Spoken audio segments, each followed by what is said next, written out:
नमस्ते, कैसे हैं आप सब लोग। विजुअलाइजेशन की सक्सेस स्टोरी है। इन्होंने अपना नाम शेयर करने के लिए मना किया है, लेकिन मैं पहले से ही बता देती हूँ आपको। इनके स्पेसिफिक पर्सन ने इनको शादी के लिए प्रपोज किया है। यस, शादी के लिए इनको सामने से बोला है, जो कि 6 साल से नहीं हो पा रहा था और ये चाहते थे कि वो शादी के लिए बोले। खैर, चलिए देखते हैं कि क्या है सक्सेस स्टोरी। इन्होंने लिखा है, 6 साल पुराना मेरा रिश्ता है और आज मैं अपनी शादी की सक्सेस स्टोरी आपके साथ में शेयर कर रही हूँ, जो कि मुझे कमिटमेंट नहीं मिल पा रहा था, लेकिन आपके वीडियोस ने मेरी बहुत ज़्यादा हेल्प की है। मैंने अपने पार्टनर से इतनी बात कह करके ही बात करनी बंद की थी। मैंने ये आपकी सक्सेस स्टोरी में भी देखा था और मुझे लगा कि ये बहुत ज़्यादा ज़रूरी है कि मुझे अब इस टॉपिक को यहाँ पर स्टॉप कर देना चाहिए। पिछले 6 साल से बहुत ज़्यादा हो गया, हमेशा मैं ही कमिटमेंट और शादी की बात करती हूँ। तो मैंने अपने पार्टनर को कुछ भी नहीं कहा शादी के लिए और कमिटमेंट के लिए। 6 साल में ऐसा पहली बार हुआ था जब मैंने कुछ नहीं कहा। मैंने बस अपने पार्टनर से इतना ही कहा, एक काम करते हैं, अब मेरी फैमिली जिस भी रिश्ते के लिए मुझे बोलेगी और वो रिश्ता अच्छा होगा, मैं ज़रूर वहाँ पर शादी कर लूँगी, क्योंकि इस तरह से मैं तुम्हारा और अपना दोनों का ही समय बर्बाद नहीं करना चाहती हूँ। और मैं ये बोल करके घर चली गई और मैंने अपने पार्टनर का एक भी फ़ोन नहीं उठाया। मैं विजुअलाइज करती, रोज़ रात को सोने के पहले मैं विजुअलाइज करती थी कि मेरे पार्टनर खुद मुझसे शादी के लिए बोल रहे हैं और वो बहुत प्यार से मुझे प्रपोज कर रहे हैं। वो खुद चाहते हैं कि हम दोनों की शादी हो जाए। हाँ, मैं जानती हूँ कि मेरे पार्टनर चाहते हैं कि हमारी शादी हो जाए, लेकिन वो डरते हैं कि अगर उन्होंने घर पर बात करी तो कैसे होगा, क्योंकि हम दोनों की कास्ट अलग है, एज में डिफरेंस है, मैं उनसे बड़ी हूँ एज में, इस वजह से वो डर गए।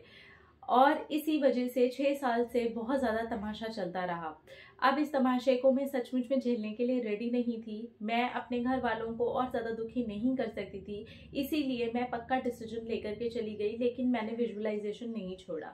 मैंने लगभग 1 महीने तक पूरा अच्छे से विजुअलाइज किया है और उसके बाद में मेरे घर वाले लड़के ढूंढ भी रहे थे। उन्होंने तो ये भी कहा था कि अगर तुम्हें कोई पसंद है तो बता दो, लेकिन मैं क्या बताऊं जब मेरा पार्टनर ही रेडी नहीं है तो। लेकिन जब मैंने ये सारी चीज़ें की, इस 1 महीने के बीच में पता नहीं कितने कॉल्स, कितने मैसेजेस मेरे पार्टनर के आए, लेकिन मैंने कोई भी बात नहीं की।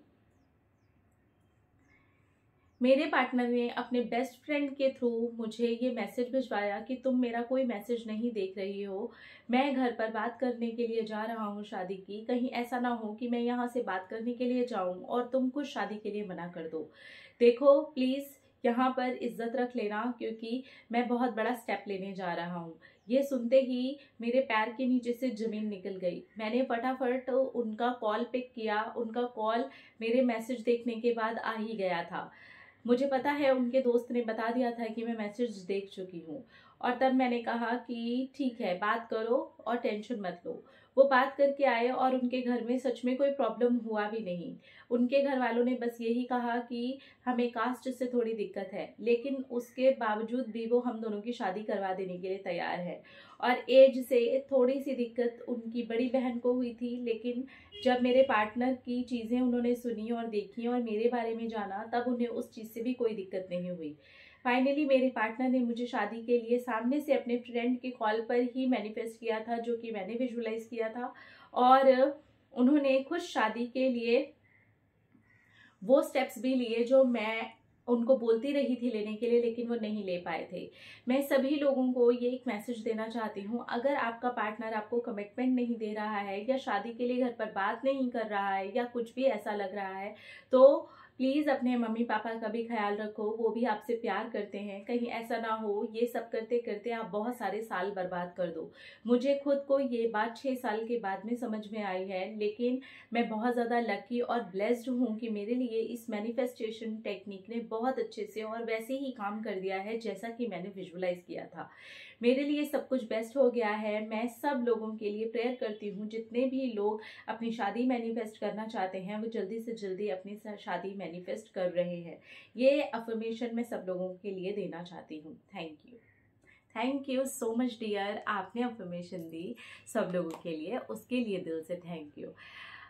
इन्होंने एक्चुअली बहुत अच्छा स्टेप लिया, बहुत अच्छी बात बताई हम सबको कि जब हमें शादी का कोई कमिटमेंट ना मिले या हमें ऐसा लगे कि हमारा पार्टनर डर रहा है या वो स्टैंड नहीं ले पा रहा या वो कोई स्टेप नहीं ले पा रहा, तो बेटर होगा कि हम अपने स्टेप पीछे ले लें, क्योंकि हमने इनसे प्यार बहुत बाद में किया है, हमारे माता पिता भी हैं।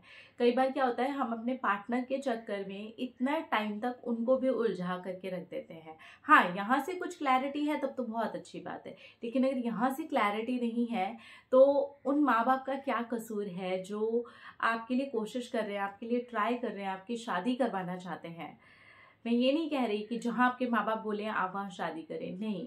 आप अपने पार्टनर को ज़रूर इस चीज़ के लिए बोलें कि प्लीज़ आप अपने पेरेंट्स से बात कीजिए, स्टैंड लीजिए, और अगर वो ऐसा नहीं करते हैं, नहीं कर पाते हैं और बहुत लंबा अरसा निकल गया है, तो आप एटलीस्ट अपने लिए ज़रूर स्टेप ले लें, स्टैंड ले लें, क्योंकि इसमें कष्ट आप अपने पेरेंट्स को भी दे रहे होते हैं। तो थोड़ा सा इतना समझने की ज़रूरत है। प्यार करना कुछ गलत नहीं है, अपने प्यार से शादी करना भी कुछ गलत नहीं है, अपने प्यार के साथ शादी को मैनिफेस्ट करना, स्पेसिफिक पर्सन को मैनिफेस्ट करना, इनमें से कोई भी बात गलत नहीं है। लेकिन इन सब के चलते अपने मम्मी पापा को सालों साल सिर्फ घसीटते रहना, ये बोल बोल करके कि हो जाएगी, मुझे पता है कुछ होगा, और उस पर्सन के बारे में आप बता भी नहीं पाते। क्यों? क्योंकि आप खुद भी श्योर नहीं है। थोड़ा सा ध्यान दीजिए, बहुत ज़्यादा ज़रूरी बातें होती हैं जिनका हमें ध्यान देना चाहिए। हमारी लाइफ, हमारे पेरेंट्स की लाइफ, सबकी लाइफ इस चीज़ से जुड़ी हुई होती है। So please be careful. अपने अपना रखिए ख्याल, अपने आपसे कीजिए ढेर सारा प्यार, ताकि अब ट्रैक करे रहिए सारा प्यार। I love you all. Tata.